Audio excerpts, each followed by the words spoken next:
안녕하세요. 돌아온 컨텐츠. 진짜 직장 생활에 대한 고민이 있는 사람들에 대한 얘기를 10년차 고임을 해드리는 걸로. 대선배님들이 있지만 딱 제 나이가 대리 차장, 과장님급의 나이가 될 테니 꿀팁이 되지 않을까 싶습니다. 미팅을 하실 때 그 매너라는 게 필요하잖아요. 미팅을 잘할 수 있는 꿀팁이나 이런 거 있을까요? 사내에서 팀원들끼리 하는 것도 미팅이고 회의니까 사실 하루에 한 3개 이상은 하는 것 같거든요. 제가 인상 깊었던 우리 팀장님이에요. 우리 팀장님 중 한 분은 미팅을 딱 시작할 때 인사를 크게 하고 들어갑니다. 안녕하세요 하고 즐겁게 인사를 하고 들어가니까 이미 아이스 브레이킹을 한 느낌? 미팅의 분위기가 업되더라고요. 밝은 인사와 미소로 시작을 하면 조금 더 매끄럽게 미팅을 이어갈 수 있는 생각이 막 나고, 기본적인 미팅에 사실 정석들이 있거든요. 이렇게 딱 만나면 명함을 주고받기 전에 위치 선정을 합니다. 상대편의 높은 상사와 우리 쪽의 높은 상사를 가운데 앉혀야 됩니다. 가능한 4명이서 가면 이 가운데 2명 중에 한 자리를 앉혀드리는 겁니다. 왜냐하면 가운데 앉아야 상대 측을 두루두루 쳐다보거든요. 이분도 보고 이분도 보고 이분도 보고. 맨 첫 번째 앉히는 것보다 그 상사분이 가운데 앉도록 자리를 만들어주는 게 중요하고, 또 본인이 리더다 라고 했을 때는 가운데가 어딘지 찾아 앉으셔야 됩니다. 좀 그게 좀 중요하고, 그 다음 스텝은 뭘까요? 뭘 주고받죠? 명함을 주고받잖아요. 그 다음 우리가 시무식 때 그 비즈니스 매너 선생님 모셔가지고 한번 배운 적 있잖아요. 이제 명함을 주고받을 때 크게 3가지 포인트가 있어요. 첫 미팅 때는 먼저 주시면 받고 명함을 드리면 되겠지만, 이렇게 쫙 봤을 때 좀 리더급이다 이분이, 그분한테 먼저 명함을 건네드리는 게 예의입니다. 이제 자리에 잘 앉았고 명함을 상사 우선순위로 건네드리고, 그리고 명함을 받았으면 이렇게 노트북이 펴져 있잖아요. 그럼 여기 옆에다가 쫑쫑쫑 명함을 딱 이렇게 나열을 해놓는 게 또 다음 비즈니스 꿀팁입니다. 그러면 자리 잘 찾아 앉으셨고, 그리고 명함 잘 주고 받았으면 이 이외에는 뭐 커뮤니케이션 스킬을 좀 비슷하게 적용하시면 될 것 같아요. 너무 말을 독점하지 말고 대화를 주고받는 와중에 틈을 좀 주시면서 말의 자리를 양보하고, 또 이 미팅의 목적이 무엇인지 계속 리마인드하면서 새길로 새지 않게 하는 것이 뭐 미팅의 꿀팁이라면 꿀팁이지 않을까 싶습니다. 그래서 먼저 막 서둘러서 미팅을 리드해야겠다라는 압박감만 없다면 티키타카 잘 하시면서 끌고 갈 수 있지 않을까 싶습니다. 외부 미팅 가실 때 챙기는 것들이 있나? 혜인님만의? 저는 성선설이거든요. 뜬금없지만.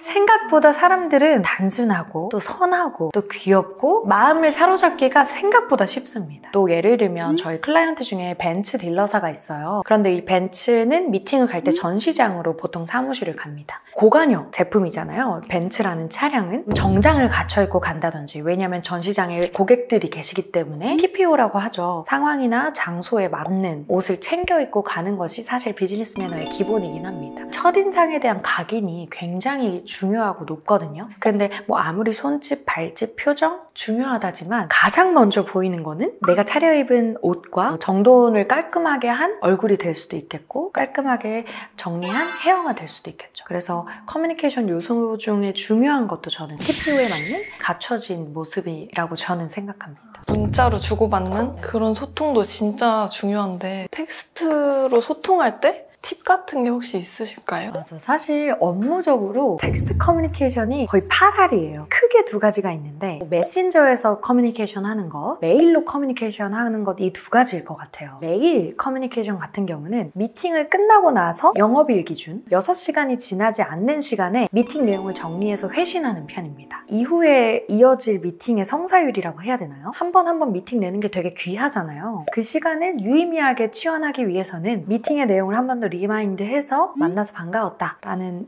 인상과 메시지를 남기는 게 또 되게 중요하고, 이제 메일을 주고받을 때 사실 룰이 있어요. 첫 번째, 안녕하세요. 어떤 회사 땡땡땡님, 저는 땡땡 회사 누구입니다. 인사를 먼저 처음에 하죠. 2번째 문단에는 어떤 사안에 대해서 아래와 같이 어떻게 정리드린다 라는 좀 개요를 넣는 겁니다. 메일에 대한 간략 내용을 2줄에서 3줄로 정리하는 겁니다. 그 다음에 본문, 바디에는 진짜 핵심적인 내용을 깔끔하게 정리할 필요가 있어요. 너무 줄글로 정리하다 보면 도대체 이 메일에서 내가 어떤 부분을 회신줘야 되지? 물음표가 생길 수 있거든요. 제목을 달고 1번, 2번, 3번, 4번 아니면 짝대기로 깔끔하게 바디를 정리하는 게 좋습니다. 저는 형광펜이나 뭐 당구장 표시 이런 거를 좀 좋아해요. 형광펜 처리된 부분은 내일 오전까지 회신 부탁드립니다 라든지 빠르게 우선순위에 대한 업무 진행을 요청하거나 암묵적으로 신호를 보낼 수가 있어요. 그러면 상대 측에서도 빠르게 캐치하실 수 있습니다. 본문 다음에는 깔끔한 감사합니다. 그리고 땡땡땡